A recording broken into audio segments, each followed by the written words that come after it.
Nur Hayati alias Segaf lahir di Solo 17 Juli 1963. Salah satu pendiri Partai Demokrat ini memiliki karir di politik yang cemerlang. Di DPR RI, dia menjadi Ketua Badan Kerjasama Antar Parlemen, sebuah prestasi yang membanggakan bagi perempuan Indonesia. Bahkan pada tahun 2016 yang lalu, Nur Hayati alias Segaf terpilih menjadi Presiden International Humanitarian Law di Jenewa, Swiss. Darah pengabdian di bidang politik sepertinya didapatkan Nur Hayati alias Segaf dari sosok ayahnya alias Segaf, seorang politisi Partai Nasional Indonesia atau PNI dan sering aktif dalam bidang sosial di Solo, Jawa Tengah.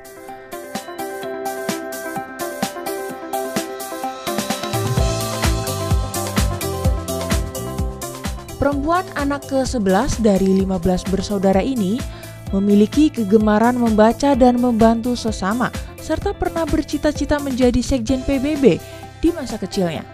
Sebuah cita-cita yang tak banyak diangankan oleh anak-anak pada saat itu. Nur Hayati alias Segaf meneruskan sekolah menengah atas di Kota Malang, Jawa Timur. Kota yang memberikan banyak arti dan menjadi tempat pengabdian beliau saat berhasil mendapatkan kepercayaan masyarakat Malang mewakili, menyerap, dan menyalurkan aspirasi di Dewan Perwakilan Rakyat Republik Indonesia. Nur Hayati alias Segaf berhasil menjadi anggota DPR RI periode 2009 hingga 2014 setelah memperoleh suara sebanyak 52.112 suara untuk daerah pemilihan Jawa Timur 5.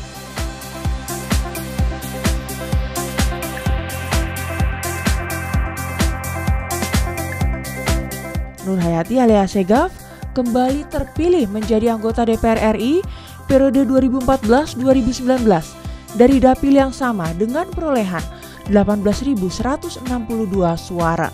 Saat menjadi anggota DPR RI pada tahun 2009 hingga 2014, Nur Hayati berada di Komisi 1. Kemudian pada akhir tahun 2013, seiring posisinya sebagai Ketua Fraksi Partai Demokrat, dirinya dipindah ke Komisi 8 DPR RI. Di tahun 2014 hingga 2019, Nur Hayati kembali bertugas di Komisi 1 yang membidangi pertahanan, intelijen, luar negeri, komunikasi, dan informatika.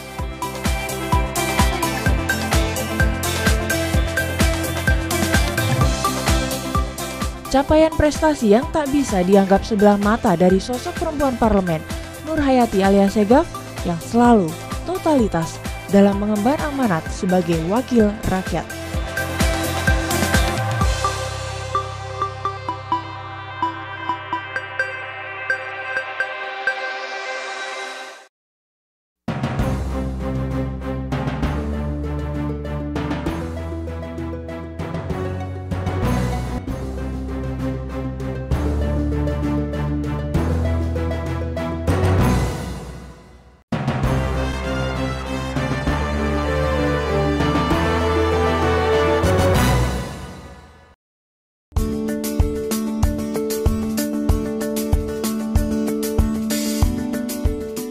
Halo, apa kabar pemirsa? Kita berjumpa lagi dalam Perempuan Parlemen bersama saya Ratna Absari.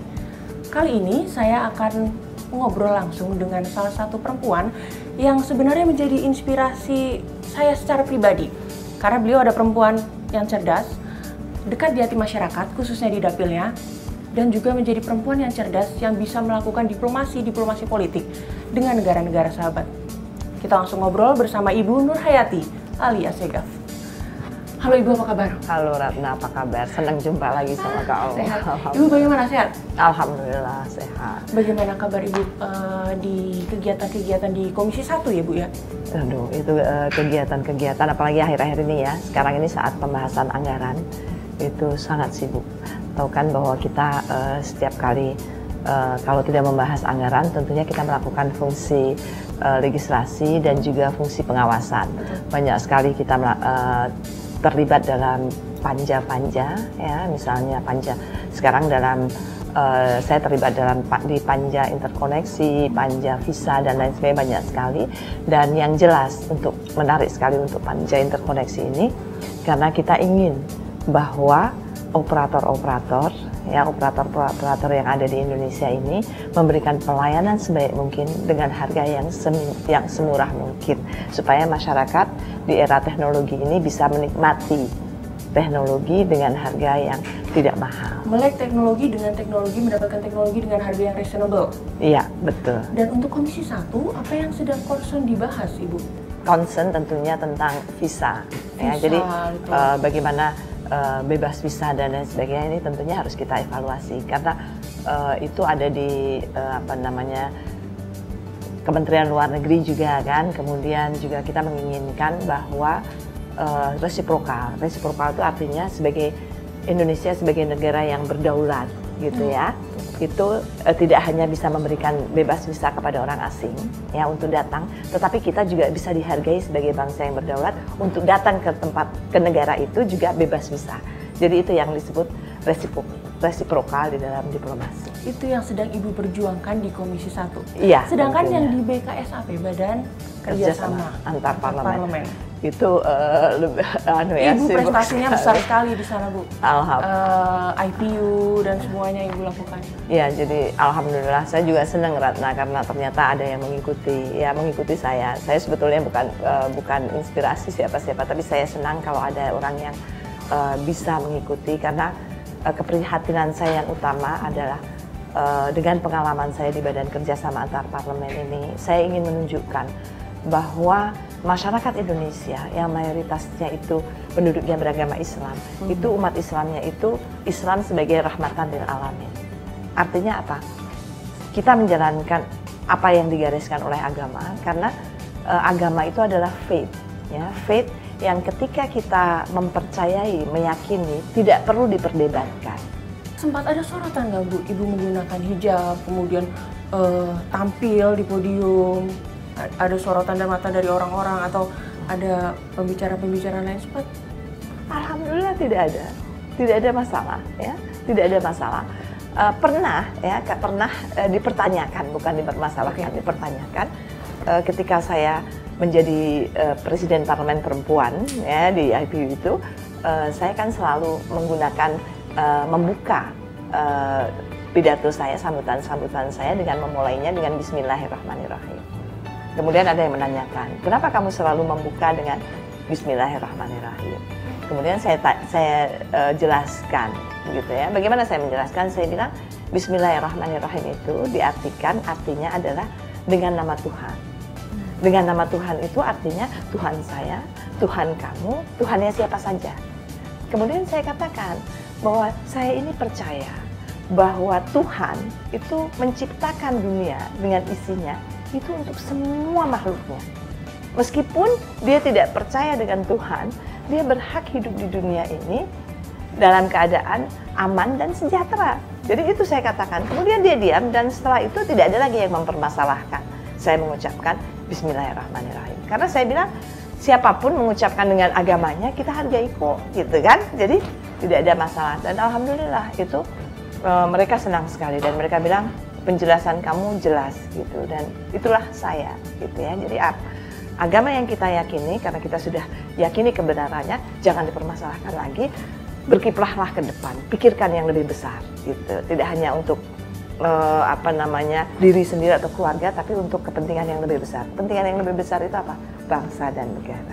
Kepentingan lebih besar adalah bangsa dan negara. Apa Betul. Yang sudah Ibu perjuangkan untuk bangsa dan negara Indonesia, khususnya kaum perempuan, di kancah internasional?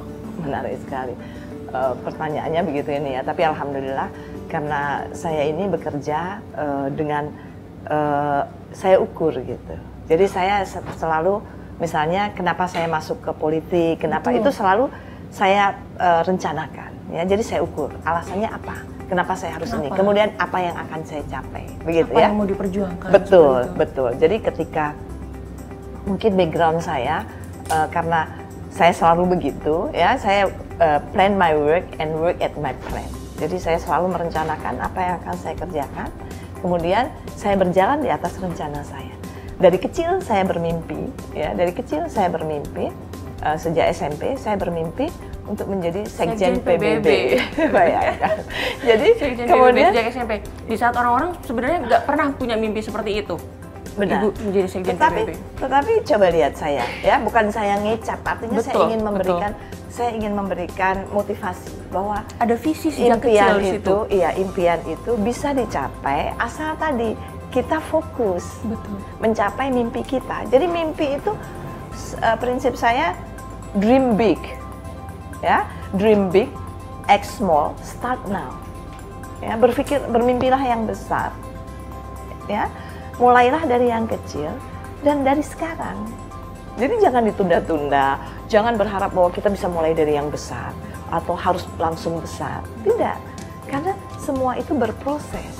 Hidup pun berproses. Coba lihat, lahir, besar, kan gitu ya, sekolah, hidup pun berproses. Jadi jangan bermimpi, bukan bermimpi artinya, jangan berharap semua itu bisa bangun tidur terus tercapai. Kalau Ibu melihat perempuan di Indonesia dengan perempuan-perempuan di negara-negara sahabat, negara-negara yang pernah Ibu lihat, negara-negara yang pernah Ibu kunjungi, seperti apa perbandingannya? Apa yang harus dilakukan oleh perempuan Indonesia untuk sama dengan negara-negara lain, untuk sama sebanding dan maju?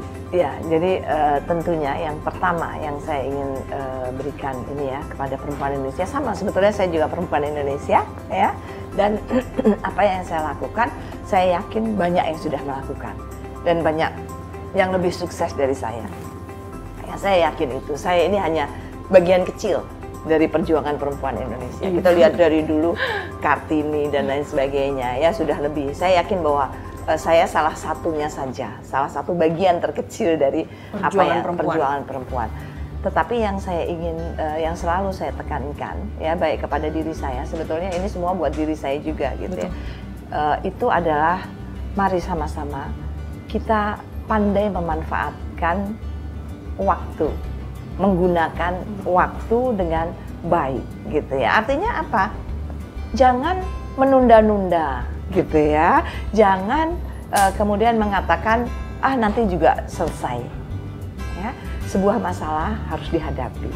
Ya, kemudian penyelesaiannya itu harus direncanakan apa, gitu ya. Kalau misalnya seringkali kita itu kalau sudah kebentur terus patah arang, ya. Galau kalau sekarang anak muda bilang. Iya, betul. Ya, artinya Pak merasa bahwa begitu kebentur terus sudah habis. Tidak. Benturan itu membuat kita lebih kuat. Kalau kita sering terbentur, insya Allah kita lebih kuat. Jadi jangan dianggap bahwa sudahlah nggak ada apa-apa lagi. Kita sudah nggak bisa, sudah mentok istilahnya. Gampang sekali mengatakan sudah mentok. Belum. Ya. Pemirsa, sesaat lagi kita akan mengupas lagi kisah-kisah inspirasi Ibu. Tadi mengenai tentang inspirasi Ibu di negara-negara sahabat. Nanti pada segmen yang selanjutnya, setelah kita membahas mengenai sosok Ibu Nur Hayati Ali Assegaf, pada segmen yang ketiga kita akan membahas mengenai Ibu Nur Hayati Ali Assegaf di daerah pemilihan beliau dan bagaimana beliau menginspirasi di Jawa Timur.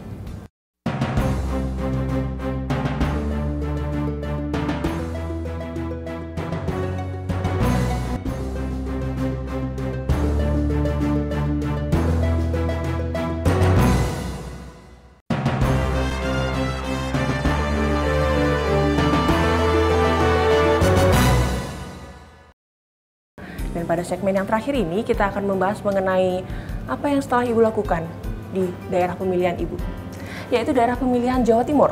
Betul, Jawa Timur 5 itu Malang Raya. Malang Raya itu meliputi Kota Malang, Kabupaten Malang, dan Kota Batu. Yang saya tahu Ibu itu kelahiran Solo, tapi Ibu jatuh cinta kepada Malang.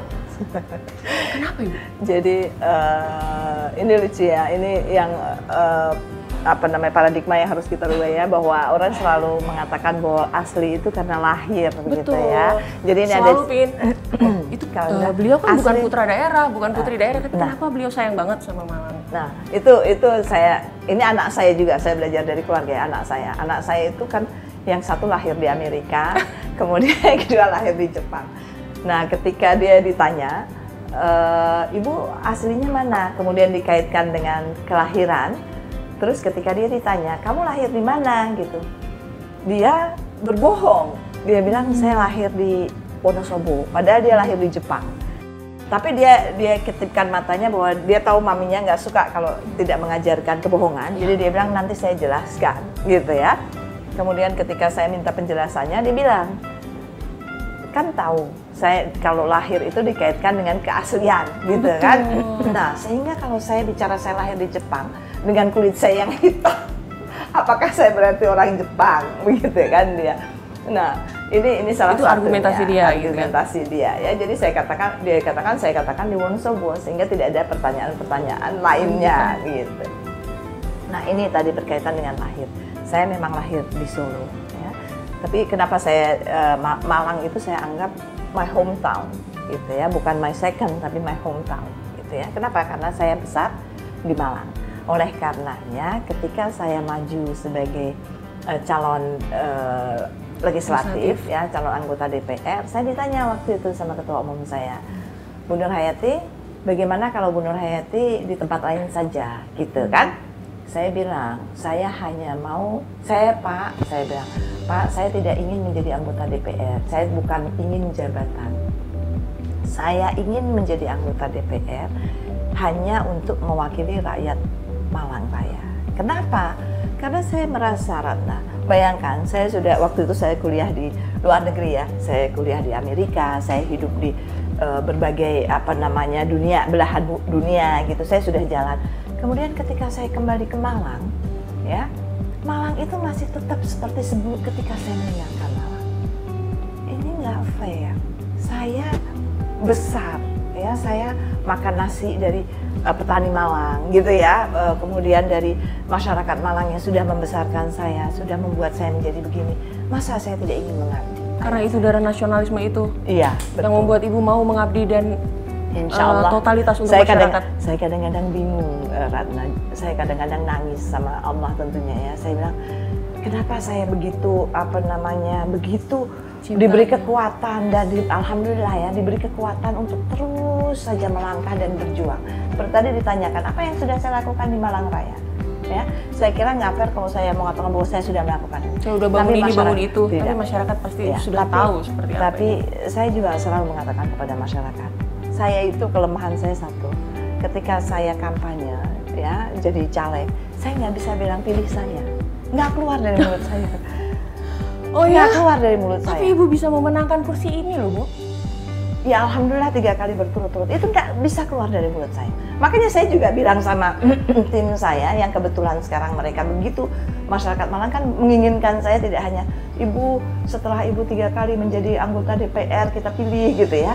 Kemudian ibu melalang buana, terus mereka bilang ini lebaran yang lalu kita pengen ibu turun gitu. Terus saya tanya, saya ini sangat naif ya. Turun kemana gitu ya, maksud saya saya sudah hari-hari di Malang gitu kan, turun kemana, saya harus gimana gitu ya, nah, turun kemana, turun ke Jawa Timur ngapain, saya kan di sini gitu. Mereka bilang nyangon dong Bu, Gubernur Jawa Timur gitu ya. Jadi masyarakat yang menginginkan, saya tidak pernah punya cita-cita untuk menjadi gubernur ya, tapi kemudian saya berpikir ini amanat gitu ya, dan saya soal banyak kiai terus mereka bilang ini amanat gitu, jalankan saja. Jadi akhirnya ya saya jalankan. Yang bersuara tuh masyarakat gitu kan, bukan ambisi pribadi ibu. Masyarakat yang bersuara, jadi jalankan saja. Jalankan. Makanya ketika mungkin orang-orang kaget ya, aduh Bu Nur Hayati dianggap saya begitu berani. Tidak ada sebuah keberanian, tapi ini menjalankan amanah.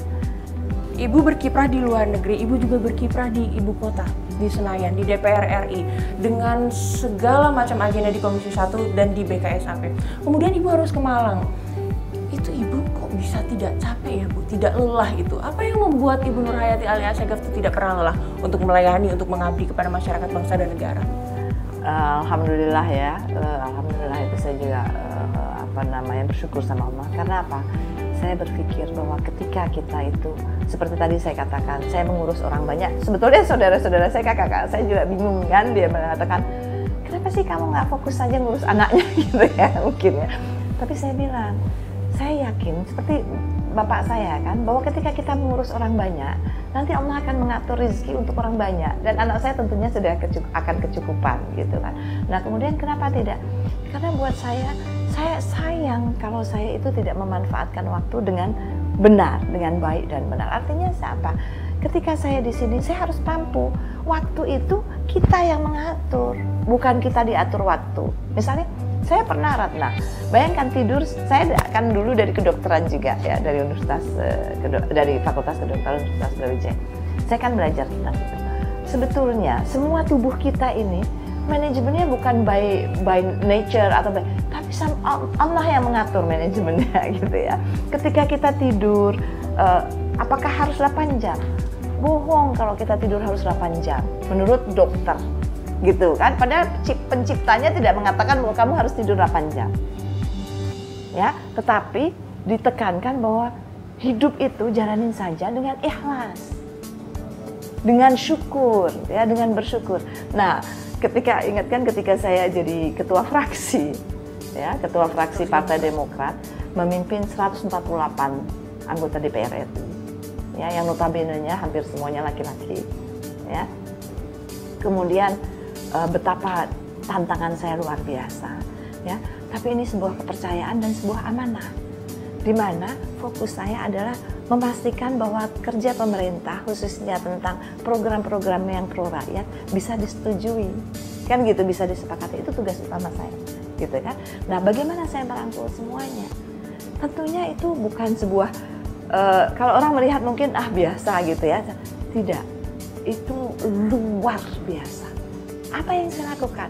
Saya rasanya kalau di sini pulang sudah terlalu banyak, banyak yang kadang-kadang datang ke saya gembrang meja, banyak yang sempat mau dipukul dan lain sebagainya gitu ya, karena ada kebijakan-kebijakan mungkin yang dianggap tidak pas dengan dirinya gitu ya, tidak pas dengan dirinya, merugikan. Padahal ini kebijakan partai, bukan kebijakan saya pribadi, bukan kepentingan saya. Tapi sebagai pemimpin, saya harus berani mempertanggungjawabkan. Saya tidak boleh melempar ini kemana-mana. Jadi biarkan mereka bicara sama saya, kan begitu. Nah, ketika itu bagaimana? Tadi kan ditanya, bagaimana kemudian saya pulang? Apakah masalah ini harus saya bawa pulang? Tidak kan? Karena di rumah saya harus menghadapi keluarga saya, menjadi seorang ibu, berubah profesi begitu. Nah, itu di situ. Kemudian ketika saya pulang, pertama karena ibu saya juga selalu mengajarkan, bersujudlah, sujud syukur gitu ya, sujud syukur, bersyukurlah sama Allah karena kamu masih dikasih sehat. Jadi sujud syukur itu tidak hanya ketika kamu mendapat materi gitu ya atau jabatan, tapi pada saat awal. Tapi ketika kamu merasa bahwa Allah sudah melindungi kamu, misalnya tadi kalau mikir tadi di DPR mungkin saya sudah digebukin orang banyak gitu ya. Dan ingat Ratna, mungkin semua bisa jadi saksi juga bahwa saya tidak mau pakai patwal ketika saya jadi ketua fraksi. Jadi tidak ada pengawalan, padahal saya punya gitu ya, tapi tidak. Yang sebelumnya pakai saya tidak. Karena buat saya sama dengan ketika saya di dapil, saya nggak mau dikawal-kawal. Saya bertemu dengan rakyat untuk melayani rakyat, bukan untuk menakut-nakuti rakyat. Kenapa saya harus bawa polisi? Kenapa saya harus bawa ajudan? Tidak. Jadi rakyat itu, sebagai wakil rakyat kita harus melayani rakyat, bukan menakut-nakuti. Makanya saya nggak pakai itu. Sebagai wakil rakyat harus melayani rakyat? Iya, bukan menakut-nakuti. Misalnya datang dengan ajudan, datang dengan patwal. Dan saya entitled waktu itu, karena saya ketua fraksi terbesar. Ya, 148, dan saya juga tidak tahu bahwa subhanallah ya, kebesaran Tuhan, bahwa itu ternyata karena ada wartawan juga yang bilang, Bu, ibu ini ternyata perempuan Indonesia pertama yang memimpin fraksi terbesar di DPR RI. Oh, sebagai ini perempuan pertama yang memimpin fraksi terbesar di DPR. Perempuan pertama yang memimpin fraksi terbesar di DPR RI. Iya. Sebagai perempuan pertama yang memimpin fraksi terbesar di DPR RI, apa pesan dari Ibu Nur Hayati alias Segaf terhadap perempuan Indonesia? Ini pertanyaan terakhir dari saya. Apa pesan Ibu? Jadi tadi saya katakan bahwa ketika terbentur jangan merasa pecah atau habis ya. Terus lakukan, berjuang itu tidak mengenal waktu, tidak mengenal ruangan, tapi lakukan itu dengan cerdas ya, dengan kerja cerdas, kerja keras, kerja cerdas, dan kerja ikhlas. Kerja keras, dan kerja ikhlas. Tentunya semua ini dengan dipenuhi rasa syukur. Apapun yang kita dapat hari ini, mari kita syukuri. Sehat itu adalah sebuah karunia. Tidak hanya jabatan, tidak hanya materi. Itu yang ingin saya pesankan. Perempuan Indonesia mampu. Kalau saya mampu, kalian lebih mampu dari saya. Dan kalau saya bisa, kalian lebih bisa dari saya. Jadi ayo sama-sama kita harus saling mendukung. Ya, kalau tidak bisa membantu, jangan merepotkan, apalagi menjelek-jelekkan. Tapi sebagai perempuan jangan bersaing dengan laki-laki. Tapi mari jadikan laki-laki sebagai mitra strategis kita. Ya, kita tidak bersaing, tapi kita bermitra strategis untuk kepentingan yang lebih besar. Ibu Nurhayati alias Segaf, terima kasih atas wawancaranya. Terima kasih, Ratna. Perempuan Parlemen kali ini sudah mengupas banyak mengenai Ibu Nurhayati alias Segaf, bagaimana kita harus bekerja cerdas, bekerja keras, dan bekerja ikhlas. Saya Ratna Apsari dan Ibu Nurhayati alias Segaf undur diri. Terima kasih. Terima kasih. Terima kasih, Ratna. Salam.